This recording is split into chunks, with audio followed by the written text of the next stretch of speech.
শুভ সকাল। আজকে থাইল্যান্ডের দ্বিতীয় দিন, মানে তৃতীয় দিন ফুকেটের, কিন্তু ঘোরাঘুরির আজকে আমাদের দ্বিতীয় দিনই বলা চলে। আজকে আমরা যাব হচ্ছে ফিফি আইল্যান্ড ট্যুরে। গতকাল রাতে যে প্যাকেজ বুক করেছিলাম তারাই আজকে আমাদেরকে হোটেল থেকে পিক অ্যান্ড ড্রপ সার্ভিস সহ দিবে। আমাদেরকে বলা হয়েছে লবিতে ওয়েট করার জন্য, তারা এসে আমাদেরকে এখান থেকে নিয়ে যাবে। এখন বাজে হচ্ছে 8:30। তারা একটু আগে আমাদেরকে হোয়াটসঅ্যাপে মেসেজ করেছিল আসার জন্য, এবং পরবর্তী যেই ইয়াগুলো আছে গাড়িতে ওঠা এবং ওইখানে যাওয়া পর্যন্ত সব কিছুই আপনাদের কাছে দেখাবো। এবং এটা কিন্তু ডে লং ট্যুর, মানে সকাল 8টা থেকে একেবারে রাত 8টা পর্যন্ত টাইম। এই সময় পুরোটা সময় তাদের সাথে থাকা হবে, এবং দুপুরের খাওয়া দাওয়া বাদবাকি যা কিছু আছে সব কিছুই তাদের সাথে। আমাদের গাড়ি অলরেডি এসে পড়েছে, এখন আমরা গাড়িতে উঠবো। যাও।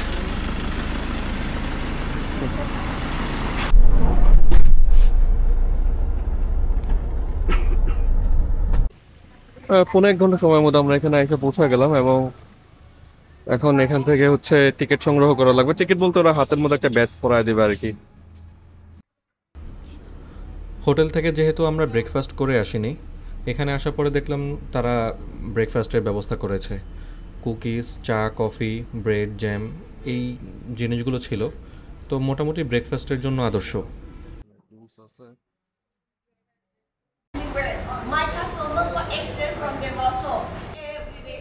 বোটে ওঠার আগে তারা আমাদেরকে কিছু ইনস্ট্রাকশন দিচ্ছিল, যে মানে বোটে কি কি করা যাবে আর কি করা যাবে না।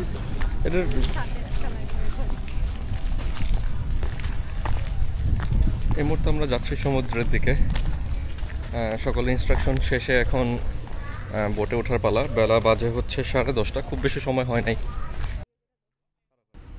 ফুকেটের অলিতে গলিতে বিভিন্ন ধরনের এই ট্যুরিস্ট এজেন্সিগুলো পাবেন, যারা এই বোট সার্ভিসগুলো দিয়ে থাকে এবং ডে লং ট্যুরের প্যাকেজগুলো করে থাকে। তো আপনারা দুই সাইডে যেই অনেকগুলো বোট দেখতে পাচ্ছেন, এগুলো ডিফারেন্ট কোম্পানির। এখান থেকে অনেকগুলো বোটই আজকে ছেড়ে যাবে।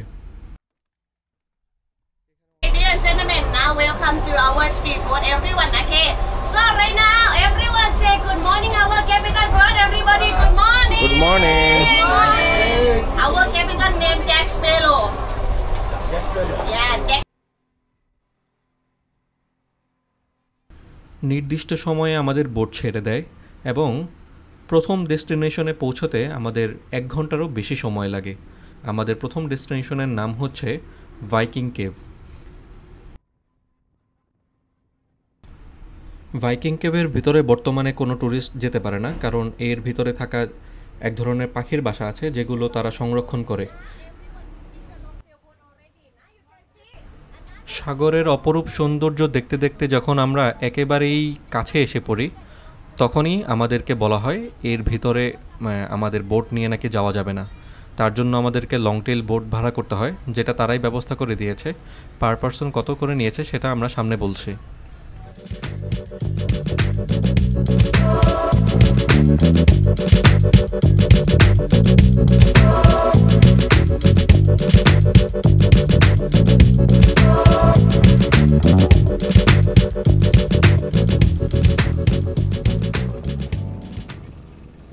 এইটা হচ্ছে আমাদের বোট।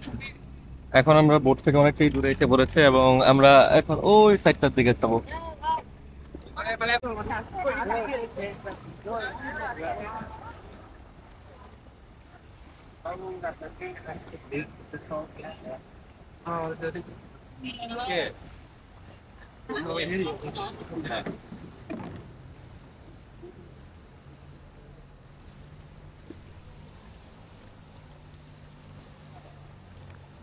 এখানে চাইলে নেমে আপনারা গোসল টোসল করতে পারবেন। এটা মানে গোসলের জন্যই রাখা হয়েছে এই জায়গাটা। আর লং টেল বোট কিন্তু এটা আলাদা করে ভাড়া করা লাগে। ওনারা নৌকায় ওঠার পরে আপনাদেরকে অ্যাপ্রোচ করবে, মানে এখানে ইয়ার জন্য, এই বোটগুলো ভাড়ার জন্য 400 বাত করে নিয়েছে পার পারসন এই লং টেল বোটে ওঠার জন্য। এই বোটের মধ্যে 5-6 জন এক একটা বোটে মানুষ থাকে। যদি আপনারা 5 জন থাকেন সেই হিসাবে আর কি ইয়া হয়। তো এই হচ্ছে এখানকার অবস্থা। এর পরবর্তীতে আমরা যেখানে যাব সেখানে সম্ভবত দুপুরে লাঞ্চ দেওয়া হবে। আপাতত এখানেই। Now it's in selfie mode. Okay.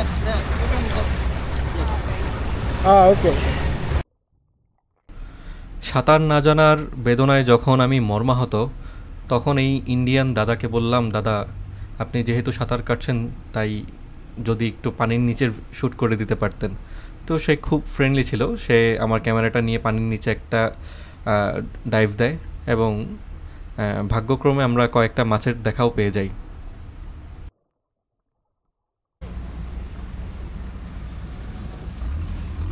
প্রায় 1 ঘন্টা সময় এখানে অতিবাহিত করার পরে আমরা আবার যাচ্ছি আমাদের মেইন বোটের দিকে।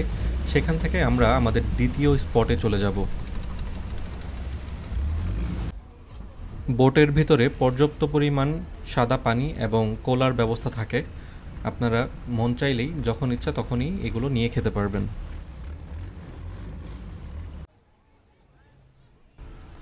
এই মুহূর্তে আমরা এসে পড়লাম ফিফি আইল্যান্ডের সবচেয়ে সুন্দর জায়গা মায়া বেতে। 2000 সালে লিওনার্দো দ্য ক্যাপ্রিওর দ্য বিচ মুভির পর থেকে এই জায়গাটা ফেমাস হয় এবং তারপর থেকেই এখানে ট্যুরিস্টদের উপচে পড়া ভিড় লাগতে থাকে। কিন্তু 2018 সাল থেকে 2022 সাল পর্যন্ত এই জায়গাটা সম্পূর্ণরূপে বন্ধ ছিল, কারণ অতিরিক্ত ট্যুরিস্টদের কারণে এই জায়গাটা অনেকটাই ক্ষতিগ্রস্ত হয়ে যাচ্ছিল। এরপরে যদিও খুলে দেওয়া হয়েছে, কিন্তু নিয়মকানুন অত্যন্ত কড়া। এখানে আপনি চাইলেই বিচে নামতে পারবেন না, আর কোথাও কোনো ময়লা ফেলার তো কোনো প্রশ্নই আসে না। এই জায়গার সৌন্দর্য আসলে এই ক্যামেরায় ধারণ করা সম্ভব না। চারপাশে উঁচা উঁচা পাহাড় এবং বালুগুলো আসলে এতটাই সাদা মনে হচ্ছিল যে হাঁসের লোম ধরে আছে।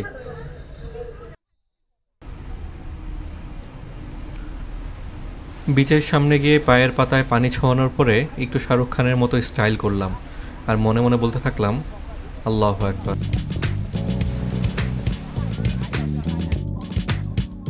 বিচ থেকে এখন আমরা আবার ব্যাক করবো। এখানে বেশি একটা সময় দেওয়া হয় নাই, প্রায় 30-40 মিনিটের মতো সময় দেওয়া হয়েছে।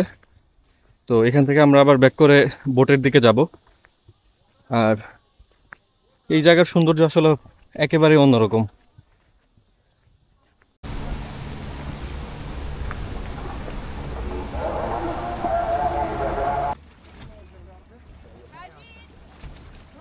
বোট আমাদেরকে আরেকটা জায়গা নিয়ে যায় স্নরকেলিং করার জন্য। সেখানেও সবাই নামছিল, কারণ এখানে নাকি মাছ বেশি ছিল। যেহেতু আমি সাঁতার জানি না এবং পানিতে নামবো না, তাই আমাদের বোটের যে ক্যাপ্টেন আছে তাকে বললাম আমাকে একটু ভিডিও করার জন্য। সে ক্যামেরাটা নিয়ে পানিতে যাওয়ার পরে সেখানে মানে এত পরিমাণ মাছ ছিল যে মানে বলার মতো না। এখানে শুধুমাত্র মাছই না, সমুদ্রের নিচে প্রবাল, সিয়ারচেন এবং বিভিন্ন ধরনের প্রাণী ছিল, যেগুলো আপনারা ভিডিওতে দেখতে পাচ্ছেন।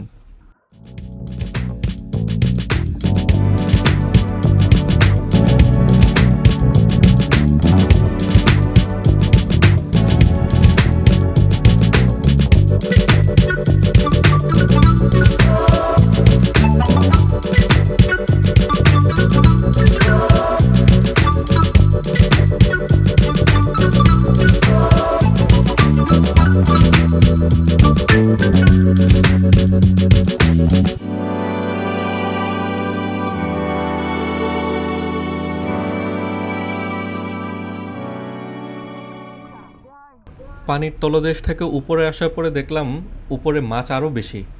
আসলে এই এক্সপিরিয়েন্স বলে প্রকাশ করার মতো না যে কতটা ভালো লাগছিল এতগুলো মাছ একসাথে দেখে। আর সবগুলো মাছ কেমন জানি মানুষের কাছেই আসছিল।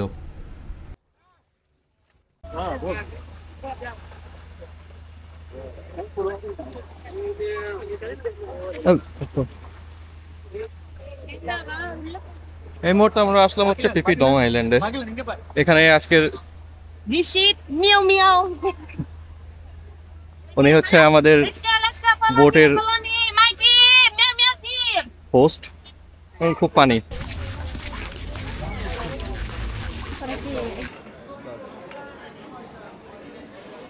ফিফি আইল্যান্ডে আমাদের জন্য খাবারের ব্যবস্থা করা হয় এবং মজার ব্যাপার হচ্ছে এখানকার সকল খাবার হালাল।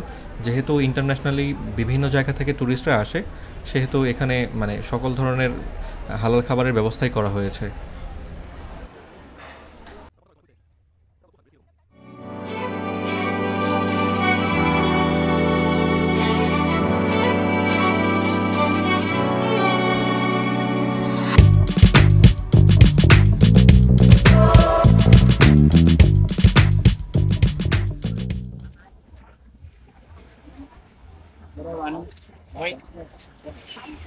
এটা হচ্ছে আজকে আমাদের লাস্ট ডেস্টিনেশন, কাওলিন বিচ না কি জানি বলে। এটা বললো যে এটা একটা ডিমের মতো দেখা যায়, এই জন্য কি একটা সামথিং মনে নাই।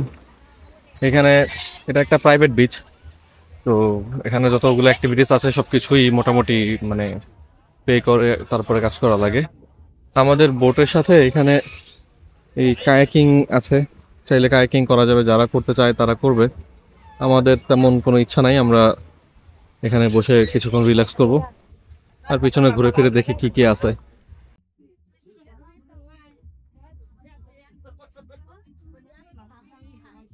যেহেতু এটা একটা প্রাইভেট আইল্যান্ড এবং এখানে যারা কাজ করে তারা হচ্ছে সবাই লোকালস, তাই এখানে সব কিছুর দাম একটু বেশি। একটু বেশি বললে ভুল হবে, মানে মোটামুটি অনেকটাই বেশি। যেমন আমরা এই ডাবটা কিনেছি 150 বাত দিয়ে। নর্মাল জায়গায় হলে এই ডাবটা সর্বোচ্চ 50 থেকে 70 বাতের মধ্যেই হয়ে যেত। Before we are parking, please double check your bag, your belonging, your telephone, your আজকে সারাদিনের ঘোরাফেরা শেষ। Experience was really good. লাস্টবার যখন আসছিলাম ওটার চাইতে এবারের এক্সপিরিয়েন্স আরও বেশি ভালো, কারণ আমাদের যেই মানে হোস্ট ছিল সে আসলে খুবই আন্তরিক এবং খুবই ফানি ছিল, তো ভালো লাগছে আজকে আসলে। এখন বাজে বিকাল 5:30, আমরা এখন পিয়ারে এসে পড়েছি এবং এখান থেকে আমাদেরকে গাড়িতে করে আবার ইয়াতে দিয়ে আসবে আর কি, আমাদের যে হোটেল ওইখানে দিয়ে আসবে। তো সারাদিনের জন্য টোটাল খরচ গেল 1500 প্লাস হচ্ছে 400, 1900 বাত। 400 বাত হচ্ছে আপনার লং টেল বোটের জন্য। ব্যাপারটা বেশি মনে হলেও কিছু করার নাই, কারণ আমরা আসছি ঘুরতে। আপনাদের ইচ্ছা, আপনারা চাইলে লং টেল বোট নিতে পারেন, এটা পুরোটাই ঐচ্ছিক, নিজেদের উপরে। যদি নিতে চান নেবেন, না নিতে চাইলে কোনো সমস্যা নেই, কেউ কোনো জিজ্ঞেস করবে না। আর 1500 বাত যেটা, সেটা হয়তো আপনারা আর একটু দামাদামি করলে 1100-1200 বাত এরকমও পাবেন, আমি শিওর জানি না। তো এই ছিল আজকের সারাদিনের। আজকে আর তেমন কোনো অ্যাক্টিভিটিস নাই, শরীর অনেক ক্লান্ত। হোটেলে গিয়ে রেস্ট নেওয়া লাগবে আজকে, এবং কালকে আমাদের সকাল 10টায় এখান থেকে হচ্ছে আবার ব্যাংককের যেই ফ্লাইট সেটা। এবং কালকে আবার মানে পরবর্তী এপিসোডগুলোতে আমরা এই ব্যাংককের যে অ্যাক্টিভিটিসগুলো আছে, শপিং এবং হচ্ছে আরও কিছু আছে, এগুলো আর কি আমরা ইয়ে করবো, দেখানোর ট্রাই করব। তো টাটা আজকের জন্য।